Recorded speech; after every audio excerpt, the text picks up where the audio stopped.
So I am here with Meghan Berg, the owner and acupuncturist at Mother Moon Acupuncture, and we're just going to sit and chat today about all things women's health, and then also just what acupuncture is, so that way you guys watching this know what it looks like, especially when it's with her herself. So just want to dive into a little bit more about you, who you are, what you do, and all the things. Yeah. Awesome. So my name is Meghan Berg, and I'm the founder of Mother Moon Acupuncture, and I've been in practice for about 15 years, treating women exclusively.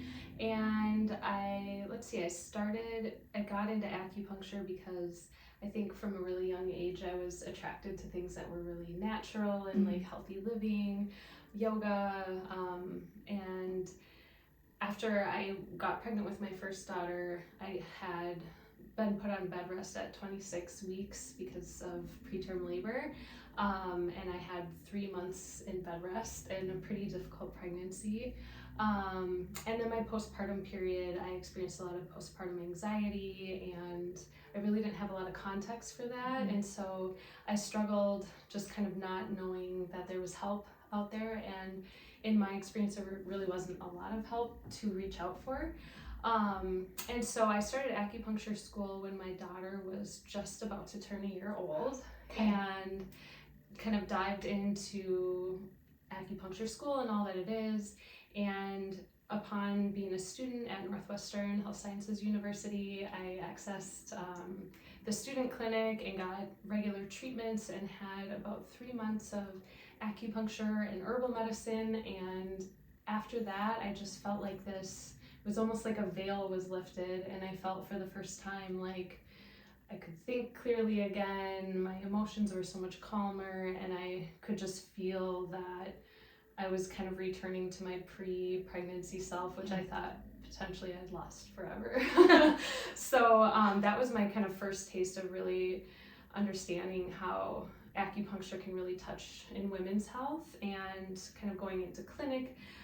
As I was treating patients, I really resonated and loved treating women. I love how they're really good at sharing, they're really good at opening up, which makes me a really good practitioner because I get all the information that I need from them and can make a really good tailored plan for them. So that was sort of what drove me down this path of specializing in women's health and fertility. Awesome. And then how long is acupuncture school? Because I don't think a lot of people know Yeah. what that schooling Great looks question. like. Yeah, so you need an undergrad or an equivalent to an undergrad to go into the master's program, and then it's 4 years, but at our school, if you wanted to go really intensely, you could go through through the summers and finish in 3 years. Okay. In my case, I started with my daughter that was 1 year old, and I had 2 of my next children while in school, so it took me about 5 years to get through, which was incredibly challenging, but also sort of perfect. And how rewarding also, and being able to like use it throughout your pregnancies and that. Exactly. And that, I would say, was the first time that I really got exposed to chiropractic care during my pregnancy as well. So my first pregnancy to my second and third became progressively healthier. I still struggled. I still had sort of that tendency towards like the incompetent cervix, but just being in alignment and getting acupuncture and getting massage, like that triad of care really presented itself to me. And now when I practice, I really I love the medicine that I practice, but I have such respect and hope that my patients will, I always say, like, tools in your toolbox, like things that you can have. Acupuncture has a lot of tools and a lot of things that it can do, but I always tell people we want to try to kind of hit something at multiple different angles if we can, and using that integrative care model, which we were trained well in, I think serves our patients really well. There's like a place for chiropractic, but then there's things chiropractically that I can help with, but like you're the expert in that case, and then like vice versa, being able to like interconnect all of those. So when it comes to women's health, when you see like PCOS and endometriosis, I feel like those are kind of like big two, I don't want to say like hot things right now, but you're just seeing a lot more come out and a lot more people diagnosed with those. How does acupuncture help those? And I know that can look different for everybody, but in general, like what does that look like for them? So one of the big things that we do is treat differential treatment. So 3 people could have PCOS or endometriosis, and they may have a different diagnosis in Chinese medicine. Okay. So we really take a very specific look at each patient and how their signs and symptoms present, and then we come up with a treatment plan, and specifically herbs, that the herbs may differ and the points we choose may differ, but we're really tailoring. That's one of the great things about Chinese medicine, is specifically with the herbs, we can really tailor the treatment to exactly how that person is presenting in real time. So week to week we can monitor, see how those symptoms are changing.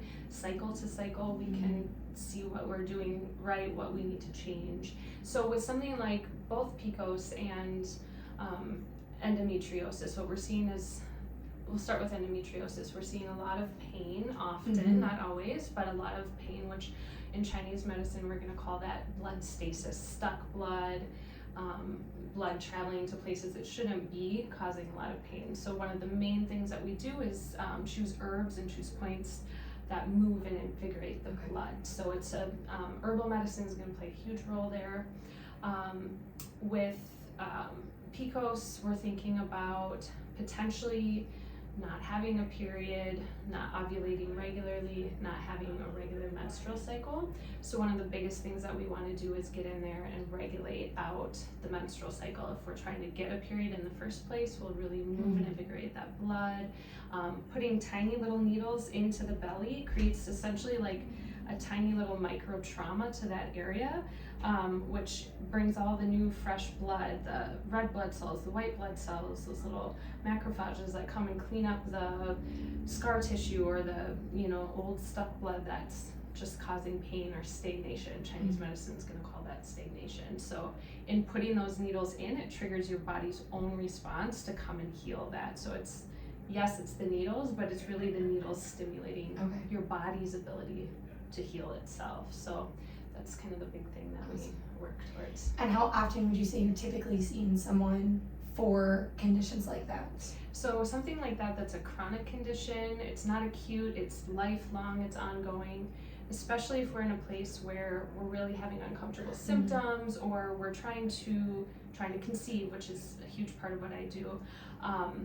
Then we want to see people weekly. That gives us the opportunity to either encourage that period to come, or we're seeing them during the period, during that follicular phase, at ovulation, and again in the luteal phase. And we'll change those treatments and the herbs to really enhance and encourage that regular flow, and to really encourage a regular menstrual cycle. Cool. Yeah. And then in flip side, when we get to, you mentioned the fertility aspect, when we get into pregnancy, how does treatment change positioning also? So, especially later trimesters, laying on belly versus laying on the back. You do a lot of sideline treatment. And then throughout pregnancy, what are kind of the big things that you're seeing and treating for? Sounds great. So first trimester, once we get that positive pregnancy test, I always tell people we're treating the common things like nausea, fatigue, a lot of times constipation or sluggish digestion, heartburn. So all of those kind of things are really well treated by acupuncture. Something else we talk about is preventing miscarriage. So in my case, like the way I presented early on with that sort of incompetent cervix, Chinese medicine says that the body's having a lack of qi, or a lack of energy, a lack of strength to hold things up and in the place that they're meant to be. So for a case like mine, getting acupuncture regularly would have really helped strengthen my body, because the pregnancy was viable, the baby was healthy, it was my body that was having a hard time holding on to that. So I was really at risk of actually losing my child. So we say that we can in some ways prevent miscarriage, but not a miscarriage that would have been lost because the genetic makeup just wasn't there. In that case, there's no amount of acupuncture or herbs that we could give to continue on in a pregnancy that isn't viable, which is actually a good thing.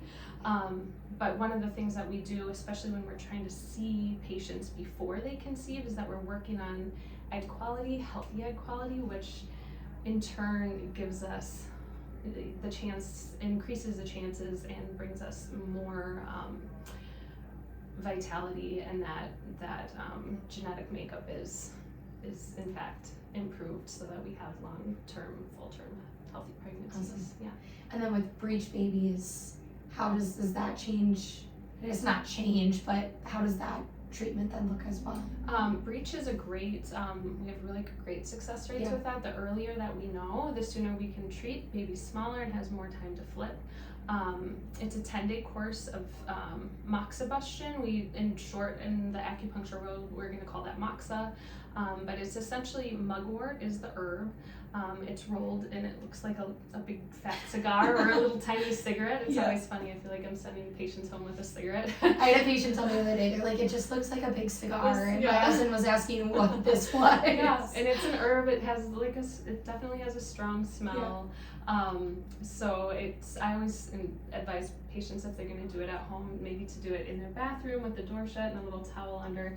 It definitely has, there's a smell to it, but it's absolutely worth it to get that baby in the right position. A 10-day treatment course. So we want to use that MOXA on the little baby toe. There's a point urinary bladder 67, UB 67 is how we call it, and we burn that MOXA just at that point. We want to do it for about 15 to 20 minutes, both sides, and we do that for 10 days. Even if baby flips day 3 or 4 or 7, we keep on with that 10 days, and then we kind of have the OB team check position, and we'll continue to check.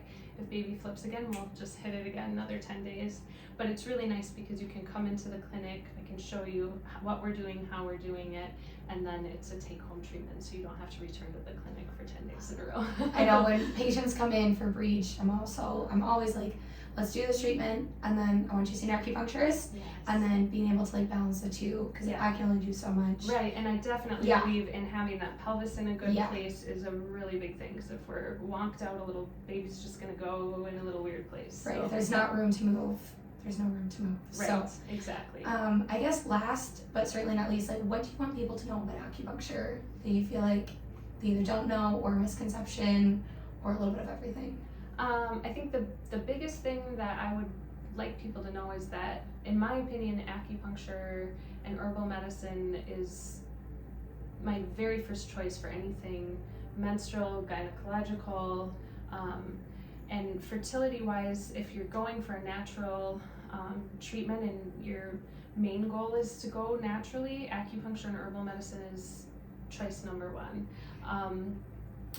We also work really well with people that are going through IUI and IVF, and a lot of times for things like PCOS that may be a little bit more difficult. A lot of times where we're getting great success is again in that integrative care. So although we practice natural medicine, actually my stepdad is a doctor, my mom is a nurse. Like, I was raised in a home with a really strong understanding of Western medicine, and so I always want to make sure that we are using those checks and balances, having a good care team, and truly getting the best of each medicine, what they can offer. PCOS can cause quite a bit of difficulty or time sometimes. So I guess the biggest thing is just sort of getting with a specialist, somebody that specializes in fertility, and if they're going the Western route, going to a specialist that knows what they're doing, and then just really kind of we can kind of shorten the length and the time that it takes to conceive if we can find the right practitioners and the right path, and we can make a really good educated decision on how we're going to go forward. So awesome. If you guys have any questions, what is the best way to contact you for any questions? You can go to my website. It's Mother Moon Acupuncture, and I'm on Instagram at Mother Moon Acupuncture, and let's see, should I give out my number? 612-242-8041. It's my clinic and my personal. I actually let all my patients text me and call me, so you really could reach out if you have questions. Before you want to sign up for a session, you could just call me and ask all the questions you want to ask, and I'd be happy to talk. Awesome. Now it's my turn to get treated. So can't wait. Thank you guys for staying tuned, for listening to kind of just a little bit more about acupuncture. Again, if you have questions, please do reach out. And I'm sure there's probably more to come coming forward. So thanks.